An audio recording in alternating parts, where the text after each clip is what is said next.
કે કેટલી જગ્યા જઈ આવ્યા છે પણ હજુ કંઈ સારું થયું નથી. દરગાહે જઈ આવ્યા છે, બધી બહુ જગ્યા જઈ આવ્યા છે. આ કૂવામાં કોને કોણ મરી ગયું હતું? તેમના છોકરાને કૂવામાં મળી નહોતી. આ સિકોતર કહેવાય તમારી પેઢીની. એટલે પહેલાં સ્ટાર્ટિંગમાં આવતા હતા ને એટલે આ લોકો કેવું આ લોકો બધા એવું કે અમારા કુટુંબની નથી એટલે તને અપનાવ નહીં માંગતા આવી રીતના બધું ના પાડી. જો તમે આની નારાયણ બલી કરાવો ને તોય ના જાય. નહીં થયું, કરાવી હતી. જો તમે એકવાર હૃદયથી એને અપનાવશો ને તો તમારા ઘરમાં દુઃખ બંધ થઈ જશે, નહીં તો આ ચાલુ જ રહેશે. કેટલી વિધિઓ કરાવશો, કોઈ કેટલું બી કહેશે તો બી નહીં થાય. કારણ કે જે હક હોય એને હક જ આપવો પડે. એમાં છે ને કોઈ દેવી શક્તિને કોઈ પણ નદીમાં જઈને પધરાવાથી એ કંઈ જતી નહીં રહેવાની. એ તો આ સંસારમાં સૃષ્ટિમાં પૂજાઓ માટે જ આવી છે, એટલા માટે. મારી પણ હવે કેવું અમારા બાપ દાદાની પેઢી છે ને બધું કેવું હવે બકરા જો આ બધું આપ્યું છે મને ખબર છે. અસલમાં મશાણી મેળીમાં લેતી નહીં પણ તમે આપ્યું છે.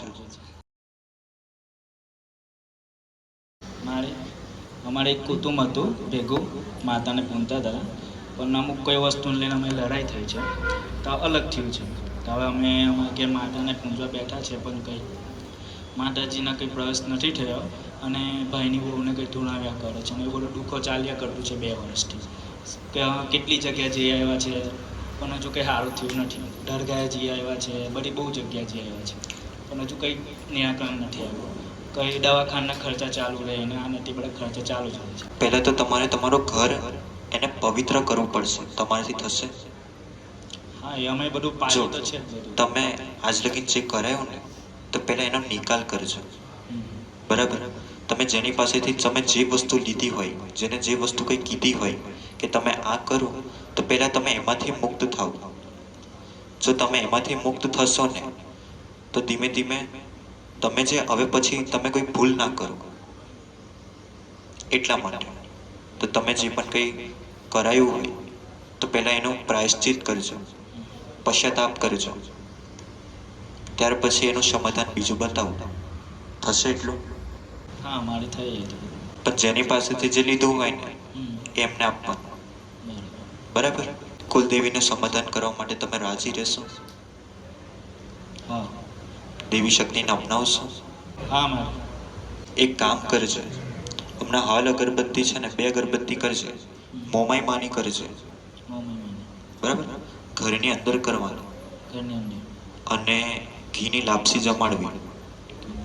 બરાબર? આટલું જમાડજો. અને એક તમારી પેઢીમાં જેને પારકી દેવી કહેવાય, એટલે કે બહારથી લાવ્યા હોય એવી તમારી પેઢીમાં એક પુખ્તાની પેઢીમાં છે પણ મારી એવા દાદા ને દાદી પેઢીને હવે પૂંતા આવ્યા છે એટલે કંઈ ખ્યાલ નથી હવે કોઈ લાવ્યું કે નથી લાવ્યું. એટલે એ જો પુખ્તાની પેઢીમાં તમારી જો પેઢીમાં હોય, બરાબર, એ હોય ને તો મારી કીધેલી વાત ખોટી ના હોય. બરાબર? તમે પૂંજો છો પણ એ પહેલાના સમયમાં એ પારકી દેવી હતી. એટલે કે તમારી કુલદેવીને પૂછ્યા વગર તમારા જે વડીલો ખરા ને એ લાવ્યા હતા. એટલા માટે તમારે એનું સમાધાન કરવું પડે. તમે કરો છો પણ તમને કોઈ ફળ પ્રાપ્ત નહીં થતું, એનો મતલબ એક જ છે કે તમારી દેવી શક્તિ પાસે તમારી ભક્તિ પહોંચતી નથી. બરાબર? તમારું જે કુટુંબવાળી જગ્યા છે, જે તમારી જગ્યા છે, જે ખાલી એ દેવી માટે હોય, જેને દેવીનો મઢ કહેવાય. બરાબર? એ જ કહેવાય ને? તો એ મઢવાળી જગ્યા ખરીને એ આખી નિર્વસની જગ્યા છે. એ આખી જગ્યા એ પિતૃની છે. હવે એ જગ્યા પર જો પિતૃની હોય ને તો પિતૃની એક મશાની મેળીમાં હોય કે જે એ જગ્યા ઉપર તમારી દેવી શક્તિને બેસવા ના દે. તો તમે આજ લગીન જે બી કંઈ ભક્તિ કરો ને એ તમારી દેવી શક્તિ પાસે પહોંચે જ નહીં. તમે નિવેદ આપો ને તમારા ભાઈઓ મળીને તો બી ના પહોંચે. એટલા માટે આમનું સમાધાન કરવું પડશે. થશે તમારાથી? એક તમારી ઉગતાની મેળીમાં તો જે તમે એની ભક્તિ કરો છો અને જે બીજી દેવી કે જે આજ લગીને કોઈ તમને બતાવી હોય કે ના હોય પણ આ તમારી પેઢીમાં છે, આ મશાની મેળીમાં, અને આ તમારા પિતૃ. તો જો ખાલી ઘરની બહાર આમાં સ્થાન આપો ને અથવા તો એનો જે હક અધિકાર હોય તમે એ આપી દો ને તો તો એ દેવી શક્તિ રાજી થઈ જશે. પૂંજીએ છે. તમે ભલે પૂંછતા હોય પણ એ તમારી પેઢીની હોવી જોઈએ. અલગ ચોખ્ખી માટે અમારે અલગ ને તે એક કામ કરે એને ઘરની બહાર લઈ લે. ખબર પડે? મશાણી મેળીમાં ઘરની બહાર બેસે. હવે એને ઘરની બહાર લઈ લો, ઘરની અંદર ના બેસે. બરાબર?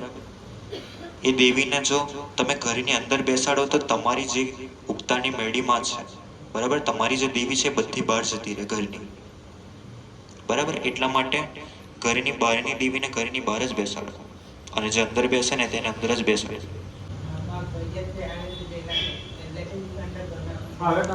એટલા માટે તો તમારા જે ઘરના વડીલો હોય, જે તમારા જૂના વડીલો હોય, આજ લગીને સુખી થયા ખરા કે તમે સુખી થયા ખરા આજ લગીને? એટલા માટે તમારા પિતૃનો પણ હક અધિકાર લાગે. એટલા માટે તમારા પિતૃ એમને સ્થાન આપજો, ઘરની બહાર આપવાનું. એટલે અમે માતાજીને પૂંજવા બેસીએ છીએ ને, તો હવે કોઈના શરીરમાં આવીને કંઈક કહી જાય છે કે હું તમારી માતા નહીં આવવા દઉં, ના નથી. એક વખત મારા શરીરમાં આવીને કંઈક કહી ગયો હતો. હાલ અત્યારે 2 વર્ષ થયા પણ એવું કશું હજુ દુઃખી જ કર્યા કરે છે ને આવું કહીને ગયા હજુ માતા અમારા ઘરે આવી નથી પ્રવેશ. 2-2.5 વર્ષ થવાનું. આવું મારા શરીરમાં એકવાર આવીને કહી ગયા હતા કે ગમે તે ખૂણમાં જ્યાં આવું તમારે હું તમારી માતાનો નહીં જવા દઉં. એક કામ કરજો, ઘરની બહાર છે ને પહેલા એક તમારા પિતૃનો હક અધિકાર આપો ને એક મશાણી મેળીમાંનો હક અધિકાર આપો. બરાબર? આ કૂવામાં કૂદીને કોણ મરી ગયું હતું?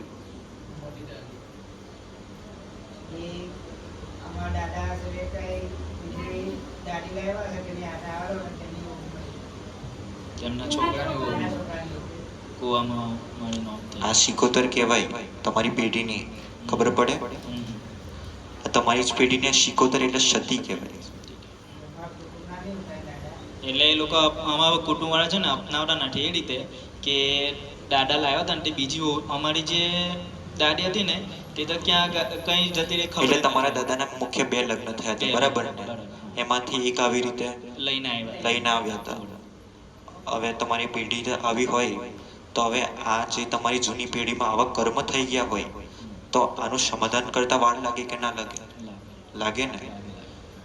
એટલા માટે આનું સમાધાન કરવું પડે.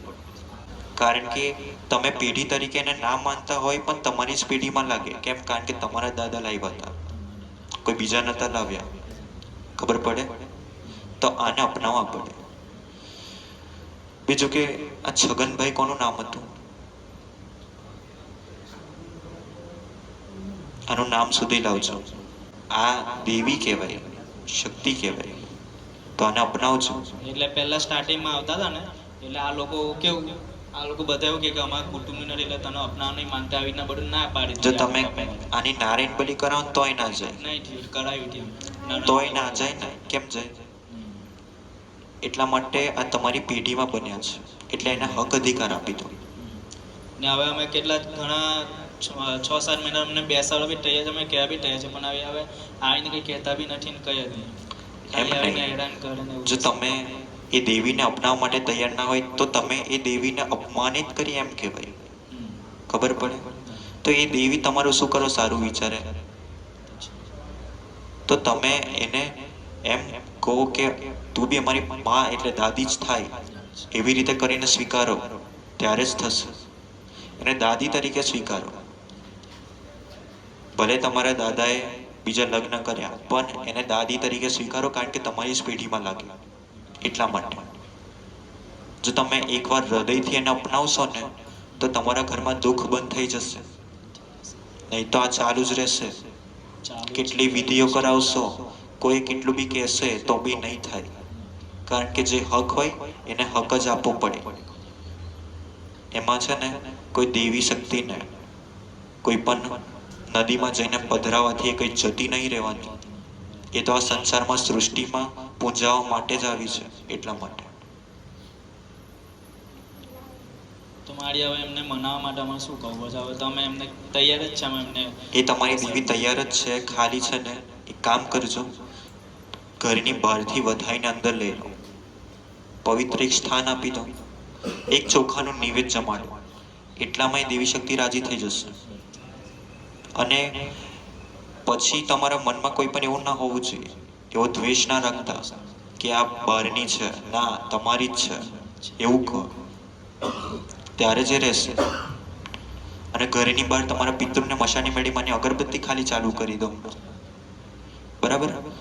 હમણાં એક કામ કરજે, તમે દીવો કરવાના જ છો મશાની મેળીમાંનો, અમે કરીએ છીએ ઘરમાં આગળ કરીએ છીએ. પણ એક કામ કરજે, ઘરની બહાર લઈ લે અને ત્યાં કરજે, અને ખાલી એની બાજુમાં પિતૃનું કરજે 2 અગરબત્તી, ઘરની અંદર નહીં, ઘરની બહાર. જો આટલું કરજો, તમારી કુલદેવી મોમાઈમાં થાય. તમને ખબર હોય કે ના ખબર હોય, પણ આની ભક્તિ કરજો, તમારા જીવનમાં પરિવર્તન થાય. ત્યાર પછી એને દીવો આપજો, પણ ત્યાર લગીને ઘરની અંદર ખાલી અગરબત્તી કરો. જો આ 2 લગ્ન કર્યા ને, હવે આજે કૂવામાં પડીને મરીને, બરાબર, તે એની પાછળ દેવી છે. પણ હમણાં હાલ આટલું કરો, વધારે નહીં બતાવું, બરાબર.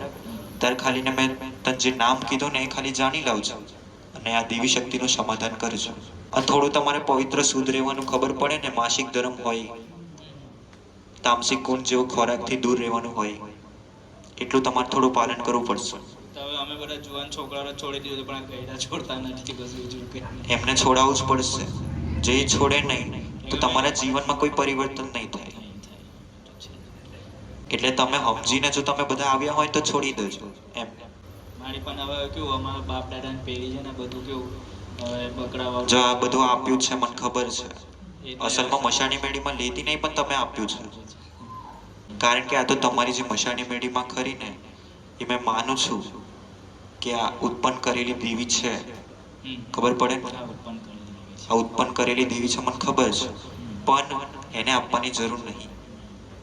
એને ઘરની બહાર તમે બી શુદ્ધ રહો, અને એને પણ શુદ્ધ પવિત્ર રાખો. જો તામસિક ગુણ કેવું કહેવાય ખબર છે? તામસિક ગુણ એટલે શું કે તમારી અંદર ક્રોધ ઉત્પન્ન કરે, અને કોઈ બી વ્યક્તિ જો ક્રોધમાં કંઈ બી કાર્ય કરે ને, તો કોઈ દિવસ સફળ ના થાય. ખબર પડે? અને જે પવિત્ર અને શુદ્ધ રહે, બરાબર, તે હંમેશા તેની માનસિક રીતે સ્થિર રહે, માનસિક રીતે.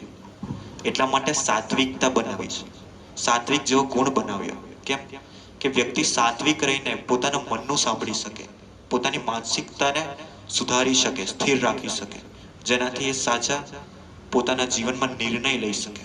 એટલા માટે તમે તામસિક ગુણથી તમે હમણાં હાલ કાર્ય કરો, તમારા જીવનમાં જો કંઈ પરિવર્તન થાય તો નહીં થાય.